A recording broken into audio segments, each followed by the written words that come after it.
주 안에서 사랑하는 여러분, 인류 역사상 가장 위대한 문화 혹은 문명은 어떤 것일까요? 역사상 가장 영향력 있는 문명이 로마 문명. 어떤 문명이요? 로마 문명이었다는 것에 반론이나 이의를 제기할 사람들은 그렇게 많지 않을 겁니다. 여러분, 로마가 건국되었던 BC 753년서부터 몇 년서부터요? BC 기원전 753년서부터 서로마가 멸망한 AD 476년까지, 그리고 동로마가 멸망한 1543년까지 계산하면 기원전서부터 기원후까지 무려 약 2000여 년의 시간 동안에 존속하며 로마 문명은 그야말로 세상의 모든 것을 바꾸었다고 해도 과언이 아닐 아주 엄청난 영향력이 있었던 문명이었음을 우리는 인간 역사를 통해서 확인케 되어지며 교회사를 통해서도 우리는 깨닫게 되어집니다. 오늘 우리가 사용하고 있는, 지금 현재도 사용하고 있는 법과 정치제도, 문학과 예술, 철학과 종교, 건축과 공학, 그리고 군사와 과학을 로마 문명을 떠나서는 논할 수가 없지요. 오죽하면 모든 길은 로마로 통한다. 팍스 로마나. 로마는 하루아침에 이루어진 것이 아니다라는 말들이 통용되었겠습니까? 그러나 이런 로마의 전성기에 살았던 한 식민지 출신 사람, 유대인 바울은 로마가 결코 할 수 없는 한 가지를, 몇 가지를? 한 가지를, only one, 한 가지를 아주 꿰뚫어 보았습니다. 그것은 바로 인간 구원이었던 것입니다. 인간 구원 말입니다. 그래서 사도 바울은 로마로 가기를 소망했어요. 인간 구원의 유일한 해답인 복음을, 굿뉴스 가스펠을 당시 세계의 수도 로마에 전하기를 소원했던 것입니다. 오늘 본문 말씀 로마서 1장 10절에서 11절까지 말씀됩니다. 다 같이 한번 봉독해 보겠습니다. 로마서 1장 10절에서 11절까지 말씀 같이 봉독합니다. 시작. 어떻게 하는지 이제 하나님의 뜻 안에서 너희에게로 나아갈 좋은 길 얻기를 구하노라. 내가 너희 보기를 간절히 원하는 것은 어떤 신령한 은사를 너희에게 나누어 주어 너희를 견고하게 하려 함이니. 믿으시면 그렇습니다. 모든 것이 가능했고요.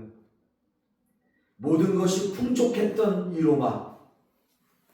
그러나 아직도 로마가 필요로 하는 것은 바로 가스펠, 굿뉴스, 복음이라고 그는 확신했던 것입니다. 그래서 로마로 가기 전 우선 그는 이 로마를 향해서, 그리고 로마에 있는 한 줌의 그리스도인들, 그들은 아마도 마가의 오순절 예루살렘에서 일어났던 그 부흥의 영향으로 복음을 듣고 로마로 다시 간 사람들일 것으로 추정하고 있습니다. 이들에게, 이 로마에 있는 한 줌의 많지 않은 그리스도인들에게 복음의 진수를 설명하고 로마에 있는 넌 크리스찬들에게도 복음을 증거하기 위해서 사도 바울은 로마로 향했던 것입니다. 여러분 어떻습니까? 우리가 새벽마다 신약성경 통독 어겐을 통해서 깨닫고 발견할 수 있는 것은 이 복음을 향한 간절한 사도 바울의 열망과 생명 다한 기도가 하나님께서 응답해 주시지 않았겠습니까? 할렐루야! 어떻게 응답해 주셨어요? 1차, 2차, 3차 전도여행을 통해서 사도행전 27장, 28절 말씀을 보게 되면 어떻게 응답해 주세요? 사도 바울이 그냥 가게 되면 암살당할 확률이 많기 때문에, 거의 암살될 위기에 놓였기 때문에 하나님께서 어떠한 섭리로 인도하십니까? 복음을 전하다가 잡히게 되죠. 그래서 로마의 가이소 왕에게, 로마의 황제에게 상소를 합니다. 그러니까 어떻게 돼요? 백부장을 10명 이상이나 거느린 천부장 휘하에 로마 병사들의, 전 세계에서 가장 강력한 군인들이었던 로마 병사들의 호의를 받으면서 로마로 입성하게 되는 놀라운 하나님의 기적과 같은 섭리를 여러분 말씀을 통해서 우리가 확인하지 않았습니까? 우리 하나님은 이렇게 멋지신 분입니다. 믿으시면 아멘. 우리 서로 인사 나눕시다. 우리 하나님 진짜 멋지십니다. 시작. 우리 하나님은 정말 멋지십니다. 진짜 멋지십니다. 혹시 여러분과 저 우리 심령 속에 복음을 위해서, 복음 증거를 위해서 우리 회사가 이렇게 쓰였으면 좋겠다. 우리 사업이 이렇게, 우리 사업들이 이렇게 사용되었으면 좋겠다. 우리 직원들이 이렇게 쓰임 받았으면 좋겠다라고 혹시 기도하는 분들이 있습니까? 또 우리 교회가, 빛과 사랑의 교회가 어떠한 모습으로 하나님께 복음을 위해서 사용되었으면 좋겠다라고 개인적으로 기도하며 중보하는 심령들이 있습니까? 우리가 다른 거 욕심부리면서 기도하는 건 아니잖아요. 복음을 위한 간절한 소망은 사도 바울에게 주셨던 기적과 같은 하나님의 섭리가 이루어졌듯이, 복음을 향한 하나님 나라 확장을 위한 간절한 열망은, 그 열망을 가지고 기도하는 여러분에게 그 복음의 기도의 응답이 주님의 뜻 안에서 하나님의 섭리 가운데 반드시 이루어지게 되어질 줄로 확실하게 믿습니다. 주 안에서 사랑하는 여러분, 자, 그렇다면 이 로마에 전해진 이 귀한 복음, 기적과도 같이 복음을 로마에 전하기 위해서 기도 응답 허락해 주신 이 하나님의 손길로 로마에 입성한 이 사도 바울을 통해서 하나님의 복음이 전해졌는데, 로마에 전해진 이 하나님의 귀한 복음, 다시 말해서 로마서, 이 로마서의 메시지의 키포인트, 핵심은 무엇일까요? 로마서의 핵심은 무엇입니까? 로마에 전해진 이 복음의 핵심은 무엇이겠습니까? 여러분, 주보의 설교 내용 가운데 원 센텐스로, 1, 2, 3 이렇게 나누지 않고 원 센텐스로 올려드렸습니다. 거기 있는 것을 그대로 저를 따라서 읽어주시기 바랍니다. 복음은 예수가 선지자들을 통해 약속하신 하나님의 아들, 가로 안에다가 쓰세요. 하나님의 아들이라는 소식이었다는 겁니다. 복음은, 로마에 전해진 복음의 핵심은 예수가 선지자들을 통해 약속하신 하나님의 아들이었다라는 소식입니다. 무슨 말씀입니까? 구약의 선지자들이 모든 인류를 죄에서 구원해 주시고 이 땅 가운데 오실 메시아 하나님의 아들에 대해서 구약 성경에 미리 예언하셨다라는 그런 말씀입니다. 여러분, 오늘 본문 말씀 로마서 1장 2절 말씀 같이 한번 봉독해 봅시다. 시작. 이 복음은 하나님이 선지자들을 통하여 그의 아들에 관하여 성령에 미리 약속하신 것이라. 믿으시면 아멘. 선지자하면 구약의 선지자를 의미하고 있죠. 구약 말씀에 이렇게 기록하고 있다는 거예요. 자, 여기 사도 바울의 복음의 정의를 한번 들어봅시다. 여러분, 복음은요, 하나님이 그의 아들이 메시아로 오심에 대해서 구약 성경에 그가 이 땅에 오시기 600년에서 700년 전에, 몇 년 전에? 600년에서 700년 전에 미리 약속하신 것이. 그래서 이사야서 7장 14절에 보시면 찾지 않으셔도 돼요. 임마누엘이라고 말씀하시면서 메시아가 오실 것을 선지자를 통해서 예언하셨고요. 또 그의 동정녀 탄생은 그가 이 땅에 오시기 전 약 700여 년 전에 예언되어졌던 것이거든요. 그가 하나님의 아들이 아니라면 어떻게 이것을 예언할 수 있겠습니까?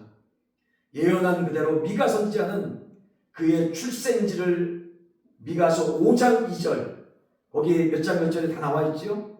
나중에 여러분 찾아보세요. 미가서 5장 2절, 몇 장 몇 절? 미가서 5장 2절에 그의 출생지에 대해서 베들레헴 에브라다에 대해서 말씀하고 있습니다. 어디 이뿐만입니까? 그가 은 30냥에 가롯 유다에게 배반당해서 팔려질 것을, 그래서 십자가에 달려 돌아가실 것을 예언하고 있죠. 스가랴서 구약성경 스가랴서 11장 12절의 말씀입니다. 또한 그가 돌아가시기 전 나귀 새끼를 타고 예루살렘에서 왕 대신 메시아로 입성하실 것을 어디에 스가랴서 9장 9절에 예언하고 있는 모습을 또한 보게 됩니다. 무엇보다도 그가 우리를 대신해서 십자가에 달려 또한 찔리어서 돌아가실 것을 예언하고 있는데요. 이사야서 53장 3절 5절 말씀은 같이 찾아서 봉독합시다. 구약성경 1034면입니다. 이사야서 53장 5절 말씀. 구약성경 1034면입니다. 같이 봉독해 보겠습니다. 시작.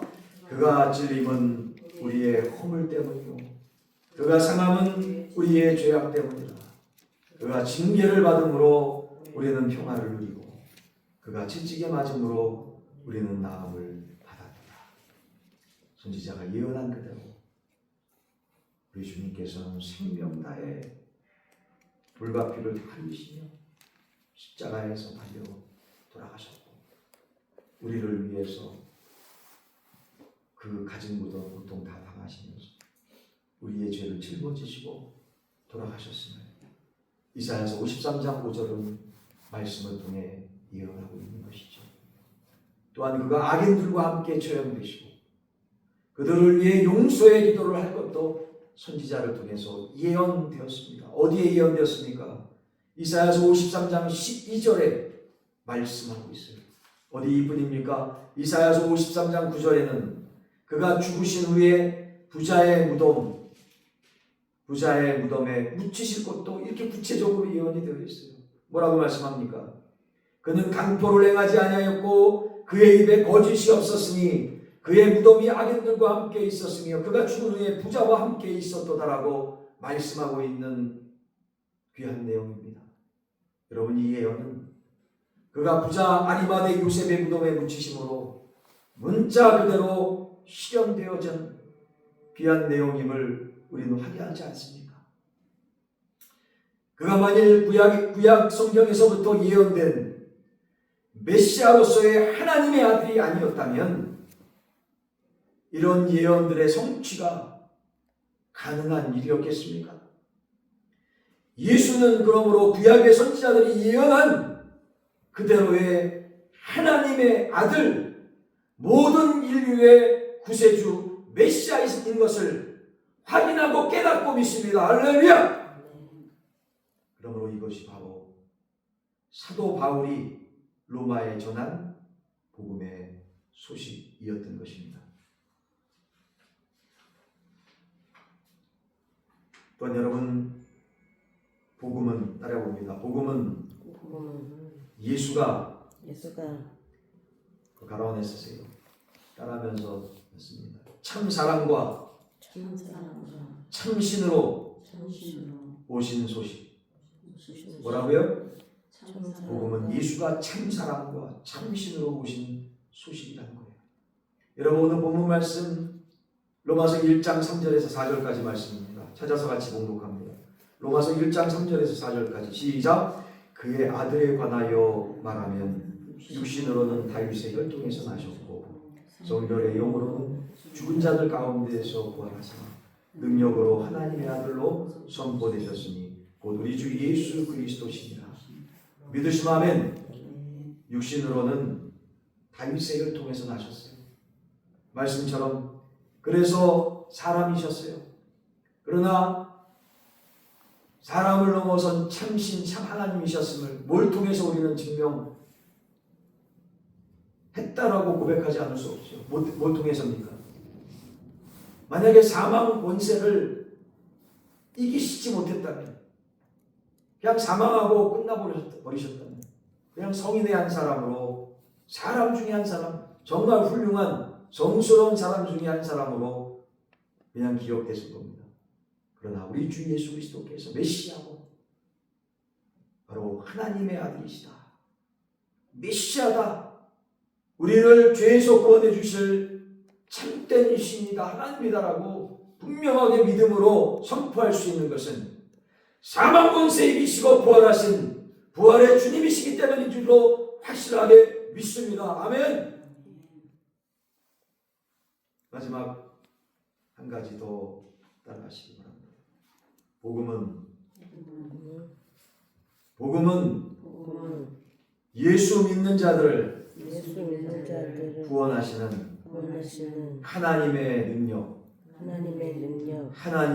능력입니다. 복음은 예수 믿는 자들을 구원하시는, 어떤 자들을 구원하시는? 예수 그리스도를 믿는 자들을 구원하시는 하나님의 능력이라고 오늘 본문 말씀은 말씀하고 있습니다. 그래서 로마서 1장 15절은 이렇게 고백합니다. 그러므로 나는 할 수 있는 대로 로마에 있는 너희에게도 복음 전하기를 원하노라. 할렐루야. 예수 믿으면 구원받고, 예수 믿으면 이 사망 권세를 이길 수 있는 부활의 능력이 함께하는 참된 하나님의 능력이기에 복음을 전하지 않을 수 없다 라고 고백하는 거죠. 이어서 로마서 1장 16절 말씀 같이 봉독합니다. 시작. 내가 복음을 부끄러워하지 아니하노니 이 복음은 모든 믿는 자에게 구원을 주시는 하나님의 능력이 되리라. 먼저는 유대인에게요 그리고 헬라인에게로다. 아멘, 아멘. 자, 여기서 어떤 말씀, 어떤 단어가 눈에 확 들어옵니까? 능력이란 단어가 눈에 확 들어오지 않습니까? 헬라어는 따라 부릅니다. 디나미스라는 단어예요. 헬라어. 이 말은 위대한 힘이라는 의미입니다. 위대한 힘. 영어로는 mighty power. 그냥 파워가 아니에요. mighty power. 강력한 힘이라는 거예요. 로마는 당시 위대한 힘을 자랑하는 민족이었죠. 세계를 정복한 로마의 위대한 군사력. 그러나 그 힘이 한 사람의 인간을 바꿔놓을 수 없었어요.